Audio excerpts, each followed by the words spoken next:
Thank you, David and Jason. That's a perfect transition to our next guest. Our next guest is Jason Silva. He is a writer, a filmmaker, a futurist, originally from Caracas, Venezuela, and now living in Los Angeles. He studied film and philosophy at the University of Miami, where his experimental films about hedonism earned him the nickname the Party Philosopher. After graduating from Miami, he became a producer and a host at former Vice President Al Gore's Emmy-winning cable network, Current TV. He writes at the intersection of philosophy, technology, and biology for the Huffington Post and BigThink.com, and he has recently completed a pilot for an HBO documentary called Talk Nerdy to Me. He's also currently working on a feature-length film called Turning into Gods. Jason is here today to discuss how art, design, and storytelling can help communicate the vision and the implications of the singularity. Please welcome Jason Silva. Thank you so much. Hello, everyone. It's really an honor to be here among such gifted minds. It's truly a treat. And again, I'm here to emphasize the power of storytelling, poetry, and art direction and its vital function in really capturing the human imagination. And I'm going to start out by showing a very short video that I did with a brilliant collaborator called Maria Koneva, who is here today as well. And it attempts to deconstruct inspiration, because I believe that when we're inspired, it's the closest thing we can come to being immortal until we actually become immortal. So the idea of inspiration, to inspire, to receive, Carl Sagan says we are a way for the cosmos to know itself. Is the cosmos speaking through us? Perhaps when we are at our most inspired, it is. So here's the first 2 minutes. It's meant to visualize an epiphany in real time and then show it to you. Let's see if it works, and we'll start there. 2, 1, 0.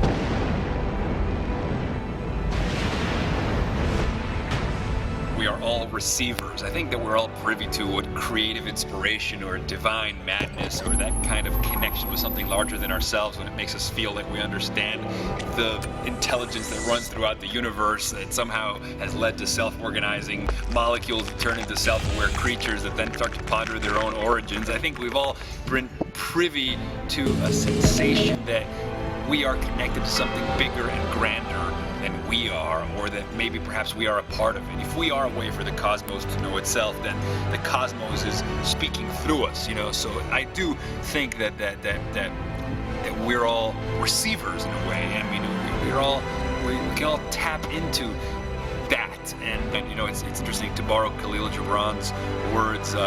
Sometimes it feels as though ideas or feelings or thoughts or revelation comes through you, but not from you, and though it is with you, it belongs not to you. Terence McKenna talks about psychedelic plants and how they excite vocalization and they empower articulation, which is just absolutely what it feels like when you're having a meta download. There's a reason people use that metaphor. Oh my God, man, I'm having a download. Revelatory ecstasy. Ecstasy comes with feeling a sense of revelation, where you're putting the dots together in a way that you hadn't put them before, and it gives you a new aerial view, a new pattern that subsumes the previous paradigm, and whatever that is, hypomania, inspiration, divine interconnection. It makes us all, to an extent, receivers of insight, of knowledge, of intelligence. So that was an attempt to articulate what it feels like to have a sense of an ecstatic download. And the reason I showed you that is because I believe that for the singularity to really resonate with people, we need to inspire them. We need to capture the hearts and minds. And I have this wonderful quote by Alphonse de Lamartine. He's a French romantic poet. He once said, "Limited in his nature, infinite in his desire, man is a fallen god who remembers heaven." The same poet also said that people can only understand what they can feel. The only orators that can affect them are those who move them. Now, I read a recent article in H+ magazine. It was titled "The Psychedelic Transhumanists." It really resonated with me because it offered a series of first-hand philosophical explorations about the mind-expanding implications of information technology. These thinkers portrayed in the article understood computers and information technology as very literally mind manifesting, the spilling over of our consciousness into the world, the possibility of unbounded imagination and creativity. Human beings freed from the shackles of meat space, right? There were artful, inspired, poetic descriptions speculating about the new realities made possible by computers and technology. You had Timothy Leary saying the computer was the LSD of the 90s. You had Terence McKenna saying that virtual reality and other technologies point us toward a kind of godhood, where we'd become the masters of the narrative in which we are embedded. He literally said our separate stories are going to take on dimensions so multifarious that for all practical purposes, we will each move into a cosmos of our own creation and control. The point is that this article was celebrating a group of futurists who understood the power of outrageous storytelling. They were ecstatic poets who seemed to intrinsically know that in order to capture the imagination of audiences, you needed to draw poetic and artful interpretations from our radical progress. They were essentially dreaming up the future. And they were imbuing these dreams with aesthetic relevance. They drew analogies between technology and human possibility, between our tools and extending our minds, and they were able to articulate these notions in ways that inspire awe. They were performing philosophers, and this is critically important. It's all about the storytelling. I can't emphasize that enough. The ideas that are explored in this room are some of the biggest ideas in the history of the world, really. I mean, they're earth-shattering ideas that deserve the entirety of the world's attention, but they don't always get it. We need more art direction. We need more poetry. We need more philosophy. We need to move people. We need to give them the goosebumps. We need to use artistry so that the ideas spill over and affect people viscerally and in their gut. The Imaginary Foundation, which did this magnificent image, it says, "The beginning is near," which I think is great. You know, the idea of the black and white and then infused by the color and the infinity of the cosmos that lies ahead, infinite possibility in all directions. They talk about the intersection of art and science and its critical importance. They need each other. The artist needs the scientist to point the way. The scientist needs the artist to infuse big ideas with this kind of aesthetic, existential, and philosophical relevance. So my goal, my work really has been all about getting these ideas out there, you know, the ideas that we're talking about in this conference, and broadening the audiences that they appeal to. So I'm interested in how can we epiphanize people, like literally, how can we give them, my collaborator Maria Coneva says, how can we give them the red pill, like in the Matrix? Let's like literally give them the red pill so they can stay in Wonderland, and we'll show them how deep the rabbit hole can go.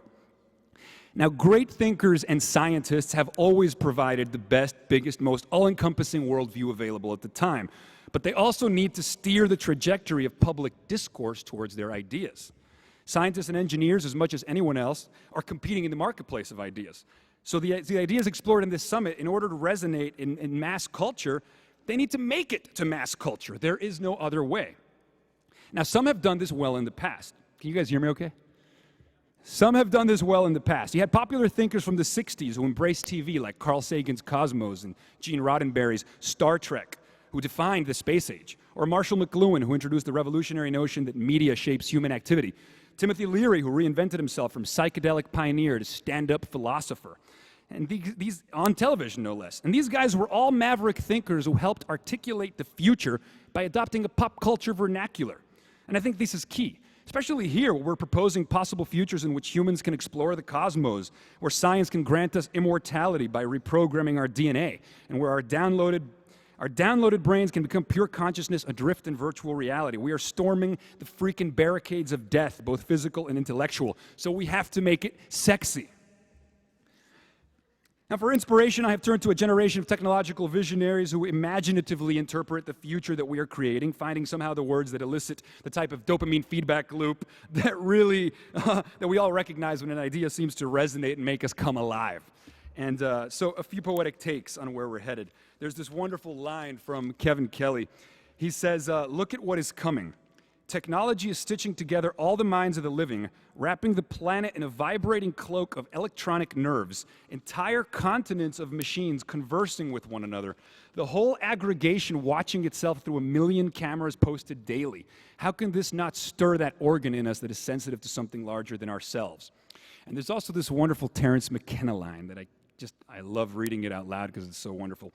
He says, sometime in the last 50,000 years, with the invention of culture, the biological evolution of humans ceased, and evolution became an epigenetic cultural phenomenon. Technology is the real skin of our species. Humanity, correctly seen in the context of the last 500 years, is an extruder of technological material. We take in matter that has a low degree of organization, we put it through mental filters, and we extrude jewelry, gospels, space shuttles. This is what we do. We are like coral animals embedded in a technological reef of extruded psychic objects. Now, I also think we sort of need to claim our role as cosmic heroes here. There's a wonderful line by Alan Harrington, who wrote The Immortalist, which is out of print, but I recommend it to everybody. It's a wonderful philosophical assault on the problem of death. And he says, we must never forget we are cosmic revolutionaries, not stooges conscripted to advance a natural order that kills everyone. So those are my ideas, some of my thoughts, and I'm going to show you another video now titled The Beginning of Infinity, which was, it's kind of like the Singularity in less than 2 minutes, but it was inspired by David Deutsch's new book, The Beginning of Infinity, and he has this wonderful example about how if you look at the topography of the island of Manhattan, you'll notice that that topography is no longer shaped by geology, it's shaped by the human mind. Culture and economics literally have trumped biology when it comes to the topography of Manhattan. He extrapolates, that's the fate of the whole universe. It'll be a product of our own intentional doing. So check out this 2-minute video, and then I'll have just a closing thought and questions. 2, 1, 0.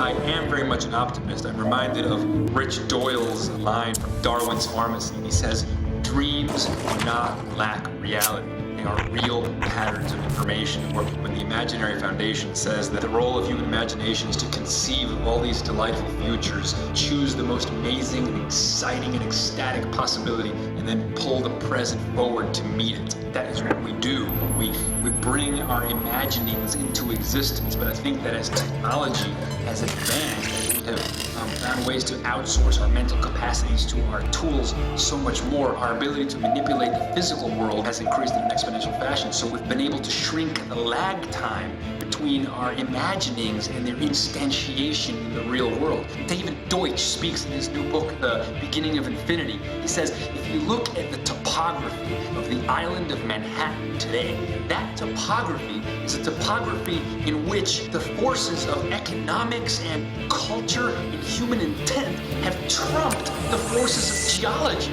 I mean, the topography of Manhattan today is no longer shaped by mere geology. It's shaped by the human mind and by economics and by culture. And so what David Deutsch extrapolates is that ultimately that will be the fate of the whole universe. He says gravitation and antimatter might only shape the universe at its earliest and least interesting stages, but eventually the whole entire thing will be subject to the intent of substrate-independent, infinitely more powerful minds. And to conceive of that just, it makes me feel ecstatic.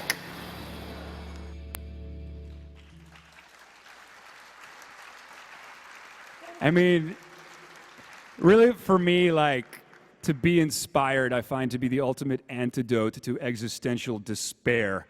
You know, as the previous trailer of the movie showed before, you know, we're the only species that is aware of our mortality, and that has become a driver to transcend our limitations by any means possible. And I believe that we will.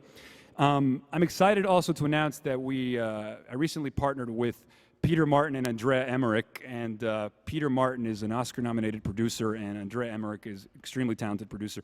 And we're going to make a feature-length 3D documentary about the poetry of the singularity. It's going to be a psychedelic, mind-manifesting trip down the rabbit hole.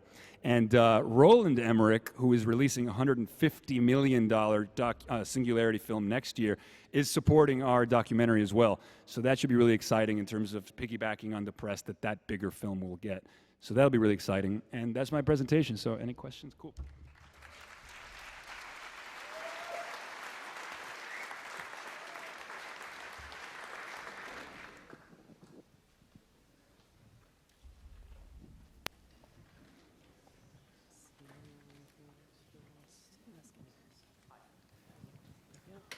Over here on the left to start off.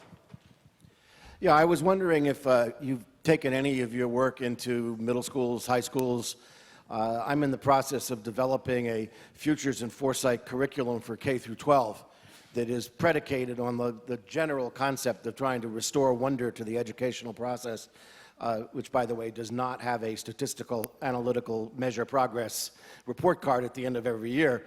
So I was just wondering, because it seems your own vision as you articulated it, and clearly the work on the screen, fits that audience to a T, and I was hoping maybe there was some connection that either exists or could be made. Yeah, well, it's interesting. You know, I spent 5 years hosting a TV show on Al Gore's cable network where we featured short-form segments, short-form documentaries, in the hopes that that could break through the noise because people's attention spans were, you know, limited because they had all these other distractions. So in doing this series of short-form, I call them ecstatic meditations, I thought if you could make them short and you can make them shareable, then they lend themselves to the Facebook and Twitter generations because people can be epiphanized and then they have the urge to share that experience. I mean, we all get inspired, but inspiration is kind of a lonely experience because you can try to tell your friends, this is what it feels like, this is the epiphany that I had, but if you can't like visually show them what the dots looked like when they were connecting in your consciousness, you know, then you can't transmit the wonder. So I wanted to follow that viral sort of concept and see if I could make something that would do that. And you know, I haven't really spoken to high school kids. I've spoken to college students a few times, but yeah, I mean, it's just about sharing that kind of outrageous sense of wonder. Or wonder. We're all wonder junkies. Some of us don't know it. Back right. Hi, Luke Nosek, Founders Fund. Actually, following on to the same question, who do you think is the most important group to reach to create a positive singularity? Is it everybody? Is it the younger generation that before they've been affected by the school system, elementary school? Is it engineers in college who are thinking about what they're going to do with themselves, entrepreneurs, politicians? What is it? Where can you have the most impact?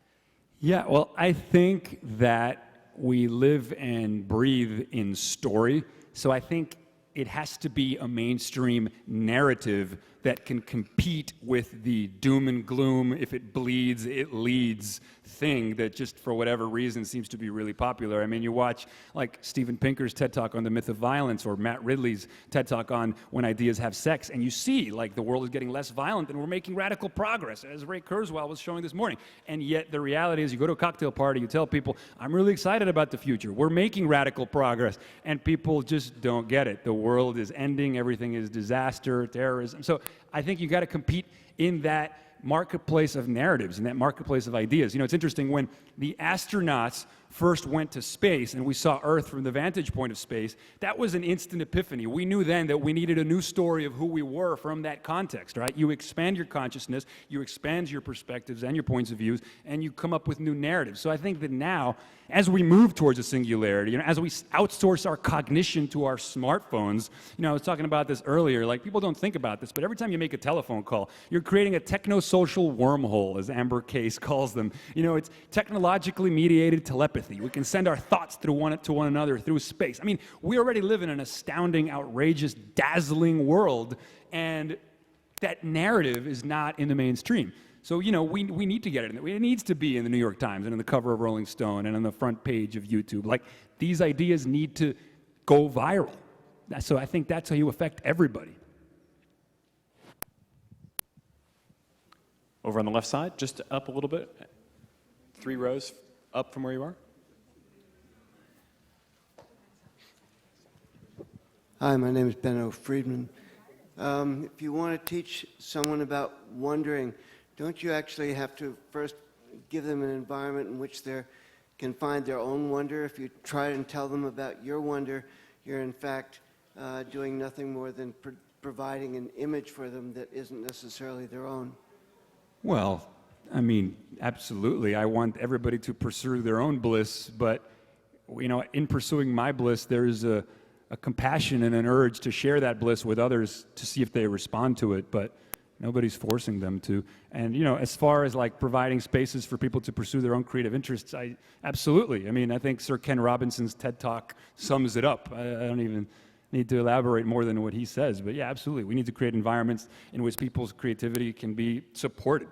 For me, you know, I feel like whether or not you agree with the ideas, maybe you can relate to the passion. Maybe the passion is infectious, and maybe it makes you want to find your own passion. I mean, for me, like I said, this is my antidote to existential despair. I just do, you know, what I love. I'll break the...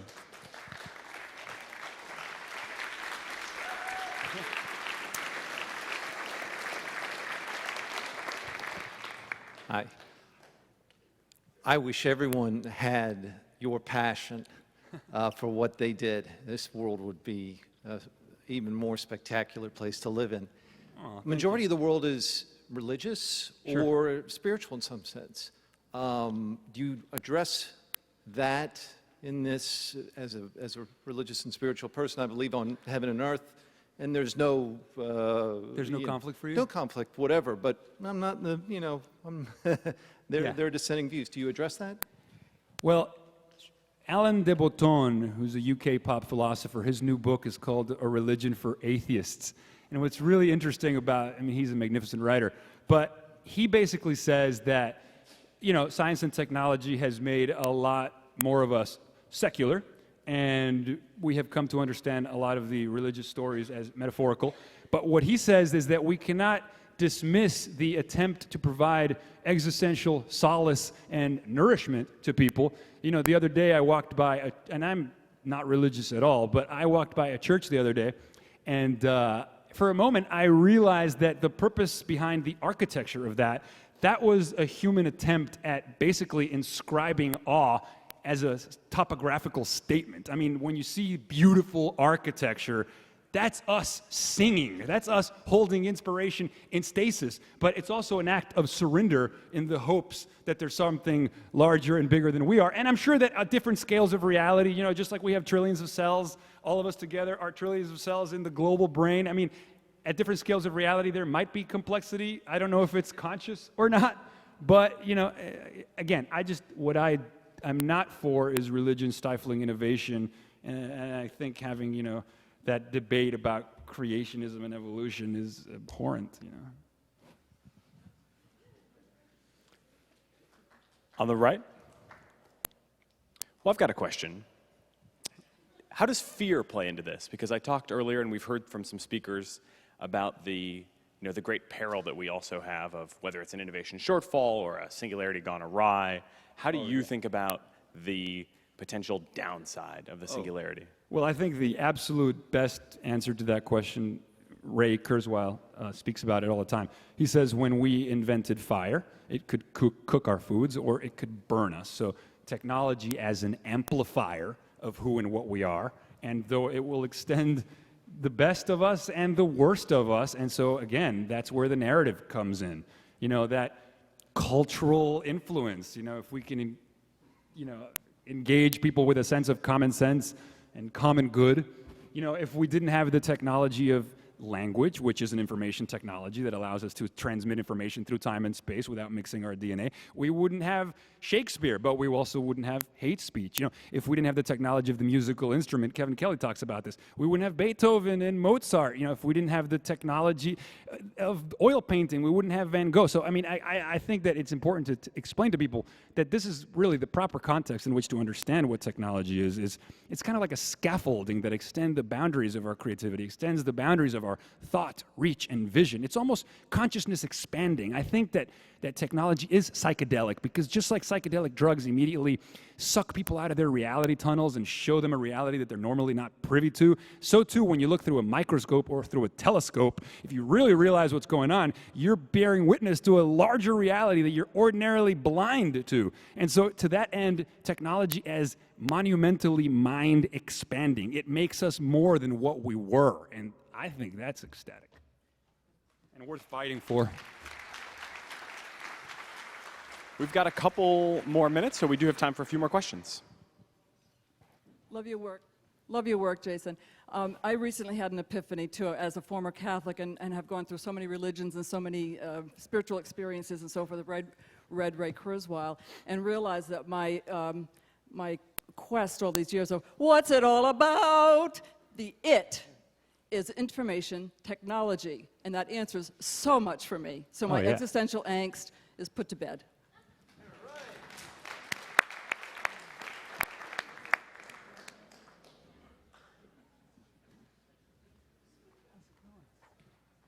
Hi, Jason.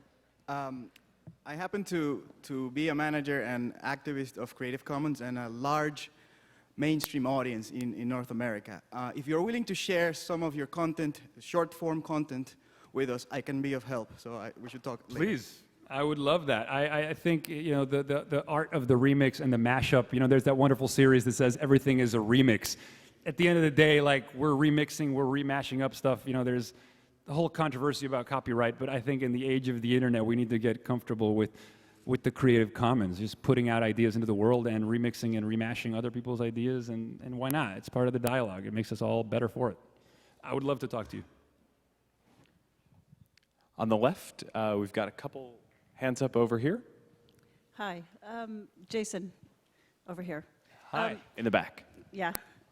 So do you think we're reaching a point, because I think culture has evolved through epiphany, and then we institutionalize epiphanies, and that's basically how culture's evolved. Do you think we're getting to a point where we no longer have to institutionalize epiphanies?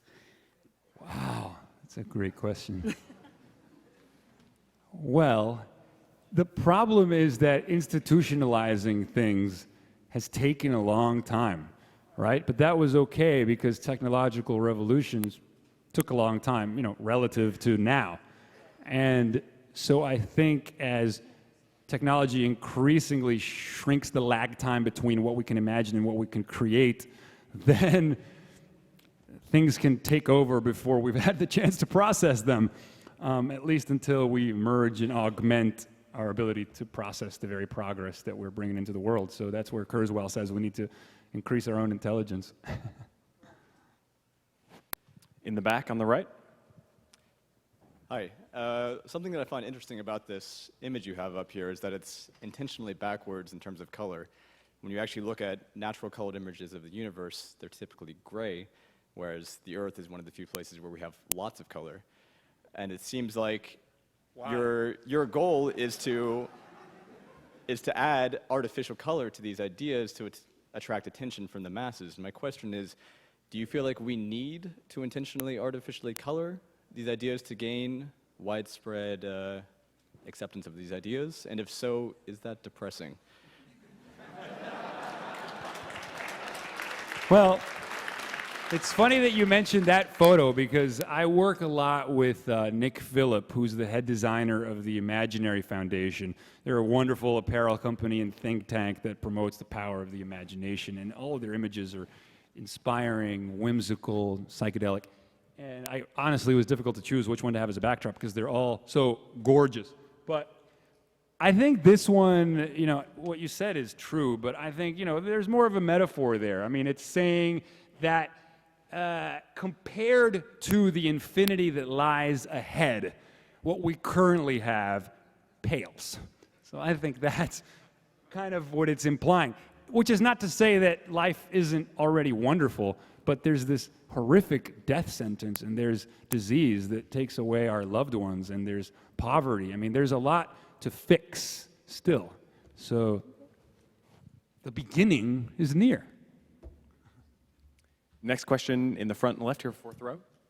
Jason, I think most people in this room would share your enthusiasm for the future, for Singularity, and what's happening with the world right now. But right before I came to this conference, I remember telling somebody how excited I was to go to this Singularity Summit. And I briefly described Singularity to somebody who had no idea about it.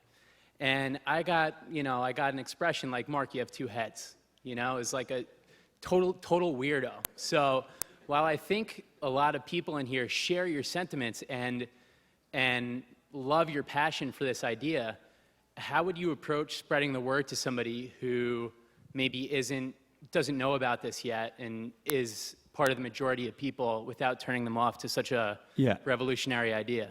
You follow the Timothy Leary model. There's that wonderful story. Marshall McLuhan went to visit Timothy Leary in jail and told him that you're the basic product endorser. So it was just like, you are the message. Associate all the wonderful things with that technology can offer, you know, associated with mystical romance, associated with adventure, associated with possibility. Tell your rock and roll friends to write jingles about the power of technology. I mean, go on talk shows and smile. I mean, you expand your audiences by finding a language that is not threatening. People get scared when they don't understand something and when they feel like it goes over their head, and so they quickly reject it. So just find ways of inspiring them, you know?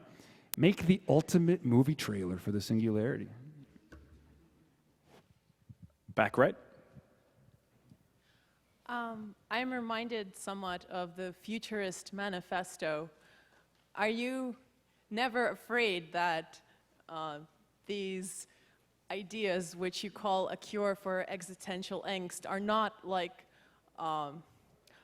which you say are as a drug that allows you to see more than you would normally see? Are you never afraid that they are, as a drug, also an escapist means and an ultimately destructive means? And most importantly, how do you deal with this? Because I personally would love to know. Yeah, well, I think that as long as mortality exists, everything is escapism, you know, but that doesn't negate how beautiful and powerful art is. You know, I love movies. I think movies are the most magnificent art form man has created. You know, movies are the best virtual reality we have created. I mean, movies spill over. They give us genuine and real catharses, but movies are still an escape. They're an escape from the quotidian. They're an escape from the mundane. They're an escape from the boring, and we have this hedonic adaptation that we just get used to things and they become invisible. So I think we need to hack our own brains. Like, genuinely, there's a reason that we've had this relationship with drugs or TV or sex. We get addicted to things that give us pleasure because they provide a high. There's nothing wrong with wanting to feel high. And that is all the time we have. Thank you, Jason Silva.